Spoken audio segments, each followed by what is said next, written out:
안녕하세요. 오늘도 서연살롱을 찾아주셔서 감사합니다. 저는 이제 막 40이 된 싱글입니다. 몇 년 전 상견례 자리에서 결혼을 파토냈던 얘기를 해보려고 해요. 저는 20대에 열렬히 연애를 하고 결혼을 하려고 했으나 여러 가지 사정으로 하지 못했어요. 그 후로는 딱히 결혼 생각이 들지 않더군요. 너무 좋아해서 10년을 사귀고도 결혼하기가 어려운데 웬만한 사람 만나서 결혼까지 가게 될지 의문이 많이 생겼어요. 친구들은 결혼할 인연은 따로 있다고 했지만 내키지 않았어요. 어쩌면 그때 너무 지쳤었던 것 같기도 해요. 그러다가 작년에 친구 한 명이 엄청 푸시를 해서 소개팅을 나가게 됐어요. 일단 자기만 믿고 나가보라고 계속 전화를 했거든요. 나가고 싶은 마음이 정말 없었는데 그래도 저 생각해줘서 그러는 게 고마워 나가기로 했죠. 남자는 이제 막 전문의를 딴 성형외과 의사였어요. 원래는 다른 전공을 하고 사회생활을 좀 하다가 다시 의대에 들어가서 늦게 의사가 된 거라고 하더군요. 내심 참 대단하다는 생각이 들었어요. 다들 생각만 하는 일을 용감하게 실천한 거니까요. 성형외과 의사라서 그런지 굉장히 깔끔하고 단정했고 인상도 밝고 좋더라고요. 솔직히 호감형이어서 마음에 들었어요.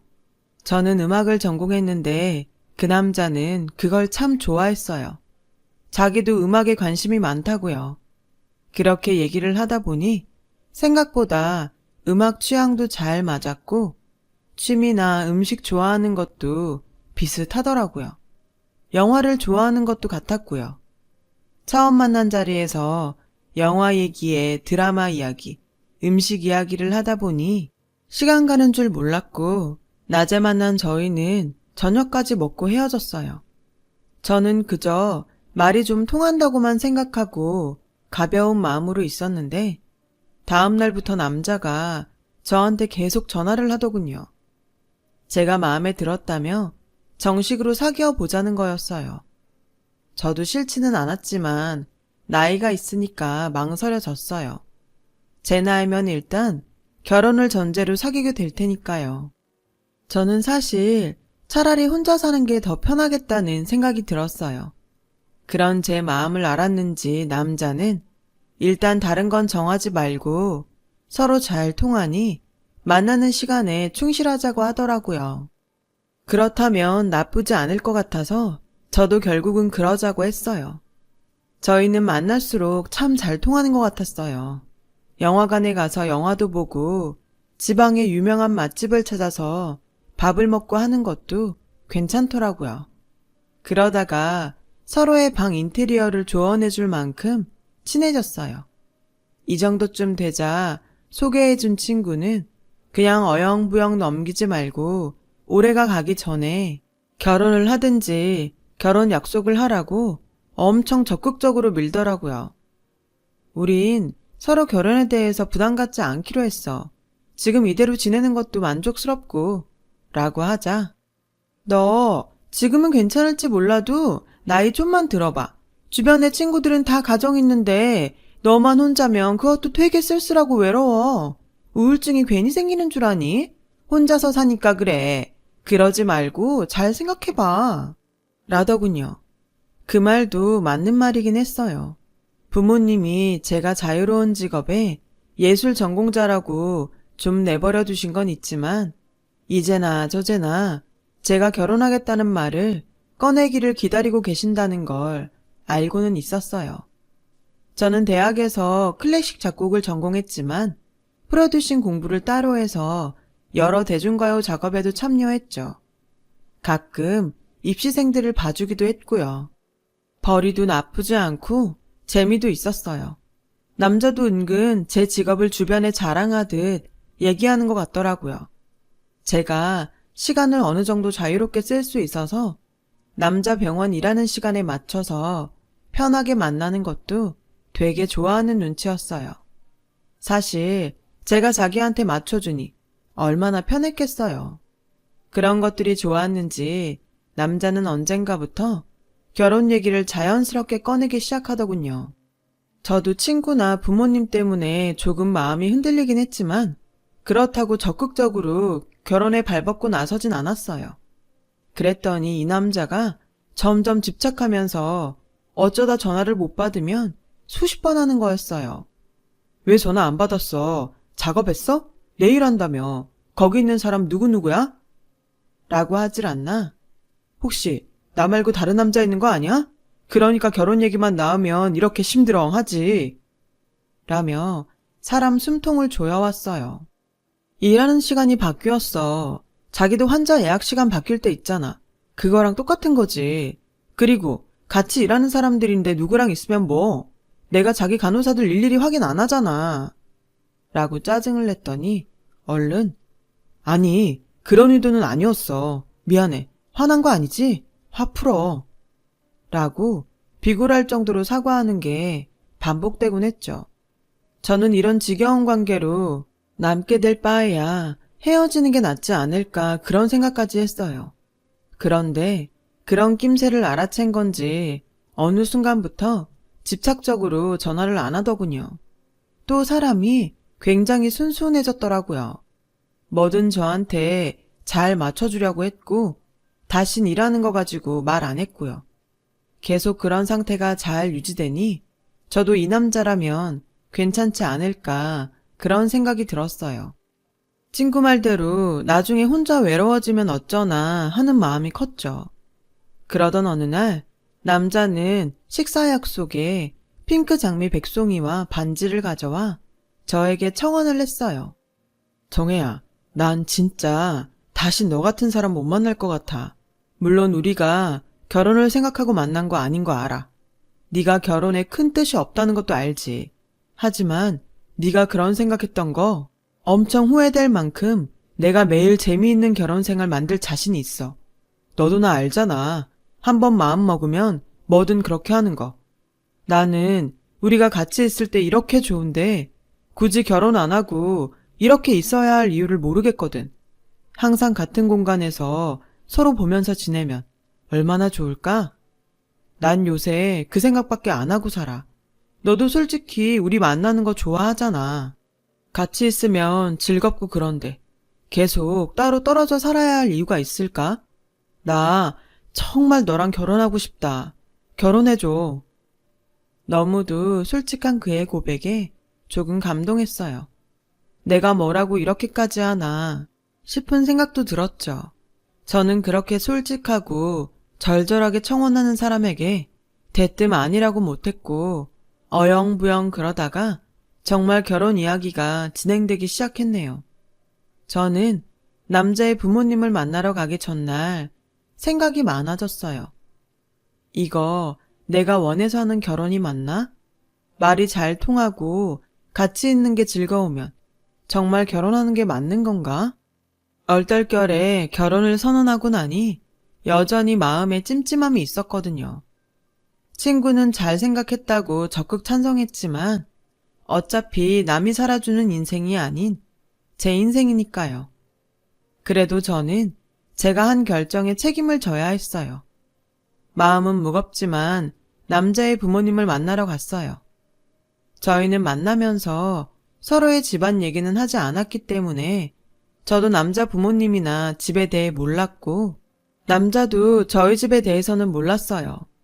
저야 결혼이 전제가 아니니 그 사람 집이나 부모님이 궁금하지 않았고 남자는 제가 말하지 않으니 알지 못했던 거죠. 그래서 남자 집을 가는 내내 꽤 긴장이 되고 겁도 났어요.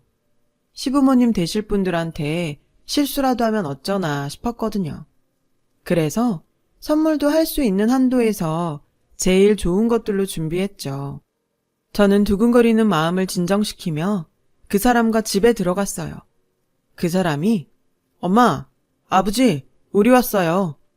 라고 하자 어머님이 나오셨는데 얼굴에 웃음기가 없으셨어요.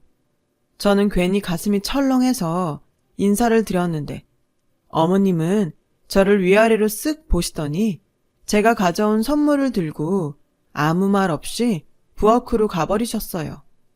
아버님은 거실 바닥에 앉으셔서 TV를 보고 계셨는데 저희한테는 눈길도 안 주시더라고요. 저는 민망한 반, 화난 반, 얼굴로 남친을 쳐다봤고 남친은 리모컨으로 TV를 꺼버리더군요. 저희 왔는데 이러고 있으면 어떡해요? 라며 남친이 원망 섞인 목소리로 말하자 지금 좀 중요한 데 하고 있어서 그랬어. 라고 하시고 마지못해 저희 쪽으로 돌아 앉으셨어요. 아버님은 제가 인사를 해도 받는 둥 마는 둥 하시고 담배를 꺼내 피우시는데 정말 민망하기도 하고 불편했어요. 남친이 아버님한테 계속 눈치를 줬지만 아버님은 본 척도 안 하고 계속 담배를 피시더군요. 그냥 일어나서 가고 싶은 마음이 드는데 어머니가 과일을 깎아서 들고 나오시면서 이 접시 세트 저번에 우리 정훈이 환자가 고맙다고 보내온 거야. 어찌나 고급스러운지. 얘네 병원이 환자한테 선물도 못하게 하고 그러니까 어떻게 우리 집 주소를 알아서 이걸 보냈더라니까? 라며 자랑을 하듯 제 앞에 놓으시더라고요. 그런데 원래 의사들 사적으로 선물 받으면 안 되잖아요. 제가 당황해서 남친을 쳐다보니 남친도 어쩔 줄 몰라 하며 엄마, 그런 게 왔으면 돌려보내야지. 그냥 받으면 어떡해? 우리 병원 만드신 원장님 원래 대학 교수로 있다 나오셔서 이런 거 예민하다고. 뭐 어때? 한번 그런 건데. 엄마가 나이 들어서 이런 거 잘 몰라서 받았다 해. 라며 대수롭지 않게 얘기하는데 진짜 마음이 복잡해지더라고요. 게다가 어머님은 부모님이 무슨 봉사 같은 걸 하신다면서 그런 거 돈도 별로 안 되고 괜히 시간만 뺏기고 힘만 드는데 딸이 옆에서 못하게 말려야 되는 거 아니니? 하긴 너도 맨날 출근하는 일도 아니고 무슨 음악 같은 거 녹음한다며? 보아하니 정규직도 아닌 것 같은데 월급은 제대로 받는 일이야? 웬만하면 지금이라도 사무직 같은 거 찾아보면 어때? 남친은 제가 무심코 지나가며 말했던 부모님 밥차 봉사 얘기랑 제 직업 얘기를 했던 것 같아요. 남친은 완전 허둥대면서 엄마, 잘 알지도 못하면서 왜 그래? 정해도 돈 잘 벌어. 잘 나간다고. 라며 어떻게든 어머님 입을 막아보려고 했지만 그게 항상 잘 되라는 법 있어? 지금이야 그런 일이 좋아 보일 수 있겠지만 나이 더 들어서는 어쩔 건데 미리 다 생각을 해놔야지. 잘못하면 너만 죽어라 이래서 돈 벌어야 되잖아. 라고 하시는데 정말 어이가 없었어요. 그래도 저는 그 자리에서 예의를 지키기 위해 최선을 다했고 남친 집을 나오자마자 결혼 다시 생각해보자는 말을 했어요. 그러자 남친은 펄쩍 뛰면서 오늘 일은 정말 미안해. 엄마도 아버지도 요즘 컨디션이 좀 안 좋으셔서 그런 거니까 네가 이해 좀 해줘. 젊은 우리가 나이 드신 분들 이해해야지. 안 그래? 내가 다시 부모님한테 잘 말씀드릴게. 원래 좀 무뚝뚝하셔도 사귀고 보면 우리 부모님 같은 사람들도 없어. 라며 설득했어요. 저는 그렇게까지 얘기하는 남친이 안쓰럽기도 했고 그 정도로 저와의 결혼을 진지하게 생각해주는구나 싶어서 일단 계속 진행하기로 했어요. 한번 만나보고 섣부른 결정을 하면 안 된다는 마음도 있었고요. 그리고 남친이 저희 집에 오는 날이 됐어요. 엄마는 예비사위가 온다며 새벽부터 장을 보셔서 하루 종일 음식을 하느라 정신이 없으셨어요. 아빠도 일찍 목욕탕에 다녀오셔서 말끔한 옷차림을 하고 계셨고요. 그렇게 남친이 오기를 기다리고 있는데 30분, 1시간이 지나도 오지 않는 거였어요. 그러더니 결국 2시간이 지나서야 앞에 있던 수술이 너무 늦게 끝나서 다른 수술에 들어가야 된다며 못 온다고 하지 않겠어요? 엄마는 기분이 안 좋아 보이셨는데 애써 표현을 안 하시며 좋게 넘어가셨어요. 아빠는 수술하다 보면 그럴 수 있다면서 이해해주자고 하시고요. 하지만 전 정말 불쾌했어요. 진짜 너무한 거 아니야? 내가 자기 집에 가서 그런 말도 안 되는 대우받은 것도 꾹 참았는데 어떻게 부모님한테 인사하는 날 안 와? 그렇게 바쁠 것 같으면 미리 연락을 했어야지. 그게 그렇게 어려워? 이건 우리 집을 무시하는 걸로밖에 안 보여. 자기가 항상 날 설득하느라 애쓰는 거 보고 어떻게든 이해하려고 했는데 이번 건 정말 아니다. 자기 부모님은 그렇다 치고 자기까지 우리 집을 우습게 알면 내가 어떻게 결혼을 하겠어? 라며 따지자 정말 연락할 형편이 안 됐었다고. 앞에 얼굴 윤곽 수술한 자가 생각보다 시간이 오래 걸려서 다음 환자까지 늦어졌는데 그럼 어떡해. 지금까지 나 잘 이해해주고 잘 맞춰줬잖아. 이번에도 그렇게 생각해주면 안 될까? 내 사정도 있는데 너무 화만 내니까 좀 그렇다. 내가 꼭 따로 찾아갈게. 라고 하더니 정말 그 다음날 제가 집에 없는데 찾아와서 엄마 아빠한테 선물도 드리고 죄송하게 됐다고 100배 사죄하고 갔다고 하더군요. 엄마도 그 모습을 보시고 그래, 병원에서 그런 일 생길 수도 있지. 좋게 넘어가자. 라며 마음을 푸셨어요. 부모님은 제가 남친 집에서 어떤 대접을 받았는지는 모르셨어요. 그런 얘기를 하면 너무 속상해 하실까봐 차마 하지 못하겠더라고요. 그러니 부모님은 이해하자고 하셨고, 그런 부모님한테 결혼을 그만두겠다고는 말을 할 수 없었어요. 저도 남친에게 좋은 마음이 여전히 많았고, 부모님이 내가 결혼하길 바라시는데 남친과 헤어지고 또 언제 마음이 남자를 만날까 싶었죠. 그렇게 제 마음만 잔뜩 상한 양가 인사가 끝났고 양쪽 집안 상견례 날이 다가오고 있었는데 갑자기 남친 어머님한테 전화가 와서 너하고 따로 만나서 미리 얘기할 게 있다. 라며 바로 보자고 하시더군요. 저는 전에 집에 찾아갔을 때 기억이 너무 안 좋아서 어머님과 단 둘이 만나는 게 어쩐지 꺼려졌어요. 그래서 남친에게 연락을 해서 무슨 일로 보자고 하시는지 물어보려고 했지만 바쁜지 계속 전화를 받지 않더라고요. 저는 아무것도 모르고 어머님을 만나는 게 영 불안해서 병원으로 찾아갔어요. 마침 점심시간이라서 병원에 대기하는 환자는 없었고 접수대에도 사람이 없더라고요. 남친을 찾아서 진료실 복도를 왔다 갔다 하다가 남친에게 전화를 하려는데 한쪽 방에서 두런두런 사람들 목소리가 들려왔어요. 보니까 간호사들 휴게실이었어요. 김정훈 쌤 진짜 결혼하나 보더라. 이번 주에 상견례라고 아침에 다른 쌤들한테 막 자랑하더니 밥 쏜다고 호텔 뷔페 갔잖아. 전에 사귀었던 여자처럼 단물만 쏙 빼먹고 헤어질 줄 알았더니 웬일이지? 신부가 음악 프로듀서라며 연예인들 단골 만들려고 완전 찰싹 달라붙은 것 같더라고. 라며 자기들끼리 쑥은대는데 정말 기가 막혔어요. 그래서 나한테 그렇게 악착같이 결혼하자고 한 건가. 저를 진짜 좋아한 게 아니라 자기 돈벌이 때문에 그랬다는 게 너무 배신감이 느껴졌어요. 저는 아무도 모르게 병원을 빠져나와서 어머님을 만나러 갔죠. 어머님은 다짜고짜 봉투 하나를 건네면서 이게 우리가 결혼 비용을 댈 수 있는 전부야. 우리가 아들 의사 만들려고 돈을 얼마나 투자했는데 신부 쪽에서 너무 많은 걸 요구하는 건 우리한테 실례야. 그리고 넌 우리 정훈이랑 결혼해서 평생 의사 사모님 들으면서 살 거고 한마디로 상류층에 들어와서 누릴 거 다 누리면서 살 텐데 무리를 해서라도 해올 건 해와야 되지 않겠어?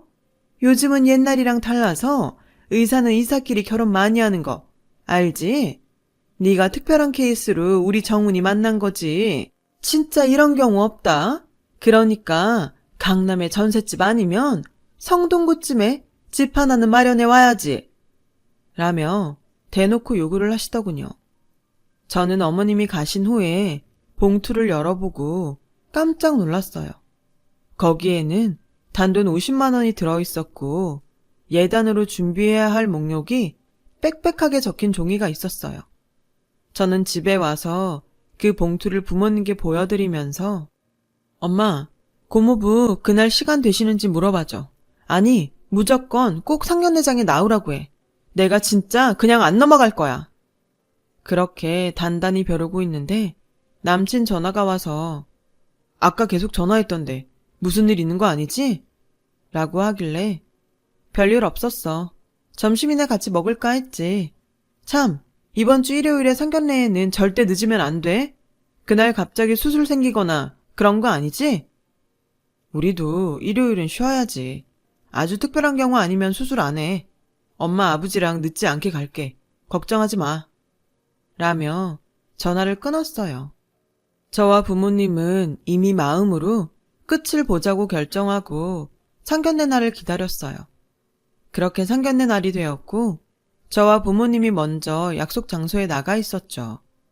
약속 시간이 30분쯤 지나자 남친이 자기 아버지와 들어오더군요. 그 뒤에 남친 어머니가 천천히 따라오셨고요. 어머님은 진한 화장에 화려한 복장을 하셨더라고요. 그에 비해 검소하게 차려입은 부모님이 일어나서 인사를 하자 남친 부모님은 거만한 표정으로 뻣뻣하게 인사를 받고 먼저 자리에 앉았어요. 남친 어머니는 우리 정훈이가 머리 하나는 기막히게 좋거든요. 회사도 대기업에 한 번에 들어갔는데 지가 안 되겠다 싶었는지 의사가 되겠다고 하더라고요. 진짜 아무나 못하는 거죠. 제 아들이지만 정말 사위 잘 보시는 겁니다. 라고 하자 엄마가 우리 정혜도 어디 가서 빠지는 애 아니에요. 학교 다닐 때도 계속 장학금 받았고 돈 잘 벌어서 오히려 우리한테 주거든요. 그러자 남친 부모님이 서로를 보며 우리를 비웃더군요. 예, 무슨 연예인들 노래 녹음해준다던데 요즘은 시대가 좋아져서 그런 일을 해도 이렇게 의사하고 대등해졌어요. 라는 남친 어머니 말에 아빠가 그렇죠. 요즘은 의사도 의사 나름이라고 하지 않습니까? 집안 좋은 의사들도 많은데 또 그 반대로 개원해서 환자들 모으려고 마케팅에 정신없는 의사들도 있고요. 안 그런가 자네? 자네 병원도 의사들 셋이 같이 낸 병원이라던데 거기서 페이닥터면 할 일이 많을 텐데 말이야. 라고 하자 남친은 얼굴이 벌개져서 물을 벌컥벌컥 마시더군요. 그러자 남친 어머니는 정훈이네 병원에도 환자 많아요. 정훈이 대학 다닐 때 교수님이 나와서 만든 병원이라서 수준이 다르다고요. 따님이야말로 연예인이 잘 나가다가 망하면 백수되는 거 아닌가요? 의사는 그런 일하고는 차원이 다르잖아요. 우리 아들은 연예인들 얼굴을 고쳐주는 사람이에요. 지금 우리의 손님 중에 연예인이 몇 명인 줄이나 아세요? 라고 했고 남친 아버지는 아무래도 안 되겠어. 처음부터 마음이 영 안 내키더니 그만 일어나자. 라며 우리 부모님 얼굴도 안 보고 자리를 뜨려고 하더라고요. 그런 병원들도 있으니까 확인차 물어본 것 뿐입니다. 이렇게 펄쩍 뛰시는 거 보니 뭐 찔리는 거라도 있으신가요? 라고 아빠가 말하니 남친 어머님은 눈이 뒤집어져서 찔리긴 뭐가 찔려요. 잘 알지도 못하면서 남의 아들 병원 흠잡으니까 그렇죠. 내가 진짜 이렇게까지는 안 하려고 했는데 아무리 요즘 의사가 예전 같지 않다고 해도 의사 사위 목매다는 집들 아주 많아요. 결혼정보 회사에서도 우리 아들이면 아주 특급 신랑감이라고 했다고요. 그러니까 강남에 집 사주고 결혼 비용 다 될 거 아니면 이 결혼 안 하는 걸로 하겠습니다. 50만 원도 안 내놓으려고 했는데 제가 집에 올 때 아주 이것저것 잔뜩 사왔길래 성의 표시한 겁니다. 그런 줄 아세요? 해올 형편 아니면 못하는 걸로 합시다. 저희도 수준이 비슷해야 되지 않겠습니까?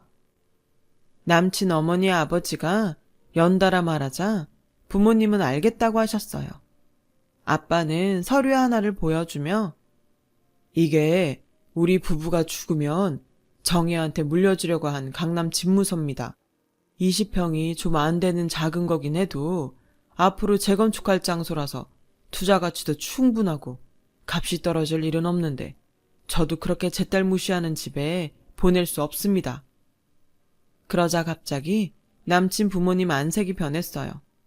남친은 당황해서 자기 부모님한테 막 눈치를 주더라고요. 그래서 제가 자기한테 이번에 컴백하는 가수를 갔나 봐. 내가 소개한다니까 나 믿고 간다고 하던데 대충 봐준 거 아니지?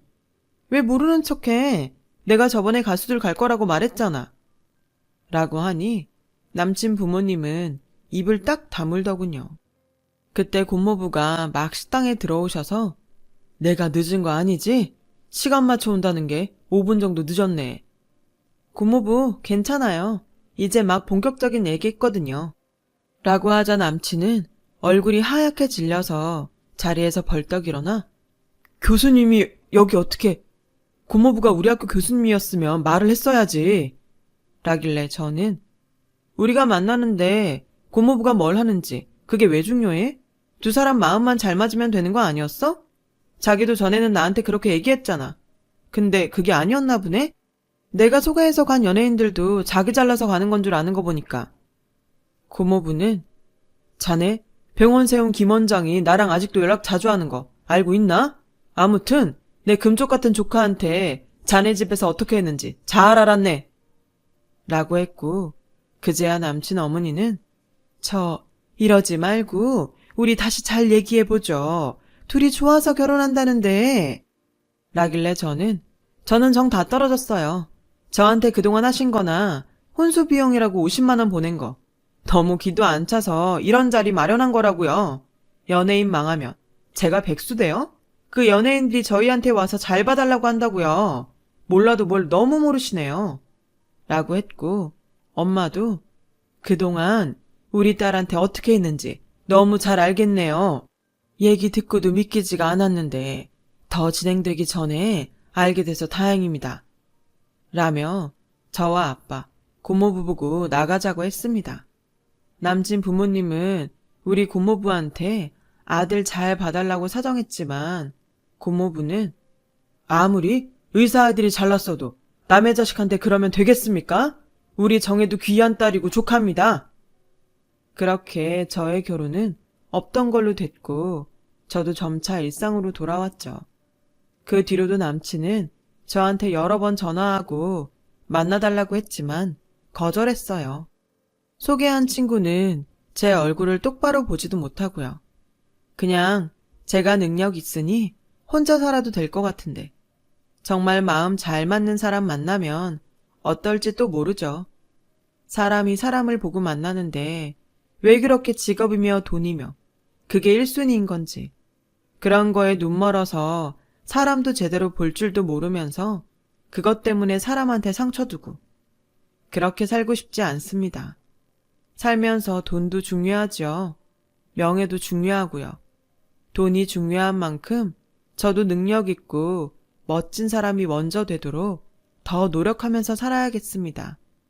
그래야 정말 멋진 사람이 나타났을 때 한눈에 알아보지 않을까요? 제 이야기 이렇게 들어주셔서 정말 감사하고요. 늘 행복하세요. 여러분, 사연 댓글에 응원과 현명한 조언 부탁드려요. 좋아요와 구독은 저에게 큰 힘이 됩니다. 오늘도 좋은 일 가득하세요.